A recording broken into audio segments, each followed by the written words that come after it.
კოალიცია ქართული ოცნების წარმომადგენლები სამინისტროების მუშაობას ეცნობიან. მოქმედი მინისტრებისა და მინისტრობის კანდიდატების კომუნიკაცია უკვე დაიწყო. დღეს სასჯელ აღსრულების პრობაციისა და იურიდიული დახმარების სამინისტროში მივიდა მინისტრობის კანდიდატი სოზარ სუბარი. ის მოქმედმა მინისტრმა გიორგი ტუღუშმა მიიღო. მხარეებმა უწყებაში დაგეგმილი ცვლილებები განიხილეს. პირველი ეს არის კორუფცია და კორუფციაში გულისხმობა რამდენად მკვეთრ დონის კორუფციას ავარებდა ვითარებას, როდესაც ერთი კონკრეტული ფირმა ამარაგებს თელ ციხეს და მეორე გაადამიანურება სისტემის, რომ სისტემა იყოს პატიმრის რესოციალიზაციაზე ორიენტირებული და არა მის პიროვნების განადგურებას და დაფრთხილებას.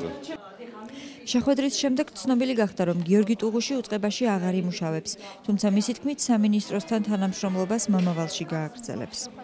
ყველაფერს გავაკეთებ იმისთვის, რომ ეს გადაბარების პროცესი გაგრძელდეს საკმაოდ ნორმალურ ვითარებაში, იქნება კომუნიკაცია მუდმივ რეჟიმში, იქამდე სანამ ახალი მინისტრი ოფიციალურად დაიკავებს თანამდებობას და რა თქმა უნდა ჩვენ მაქსიმალურად შევინარჩუნებთ იმ სტაბილურ ვითარებას სისტემაში, რომელიც არის დღეის მონაცემებით.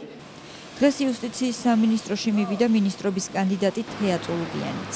სუბარისგან განსხვავებით წულუკიანს მოქმედი მინისტრი ადეიშვილი არ დახვედრია. მინისტრის ნაცვლად მას მოადგილე თინა ბურჯალიანი ესაუბრა. სამინისტროში ამბობენ, რომ ადეიშვილი შვებულებაშია. მოქალაქე ჟურნალისტმა ის გუშინ გერმანიაში, ქალაქ ფრანკფურტში ნახა. სამინისტროდან გამოსულმა წულუკიანმა თქვა, რომ პირველ რიგში საპროცესო შეთანხმების ინსტიტუტის გადახედვას გეგმავს. გარდა ამისა, მისივე განცხადებით გადაიხედება უკანონო და პოლიტპატიმრების საქმეებიც.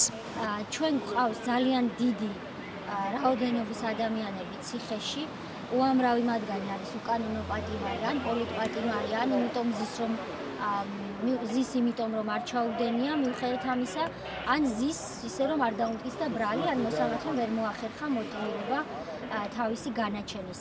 აი ეს კატეგორია საქმეების, რა თქმა უნდა, აუცილებლად უნდა გადაიხედოს. თავდაცვის სამინისტროში 5 კაციან ჯგუფთან ერთად ექსპერტის სტატუსით იმყოფებოდა ვახტანგ კაპანაძეც. კოალიციის წარმომადგენლები შევიდნენ საგარეო და ჯანდაცვის უწყებებშიც.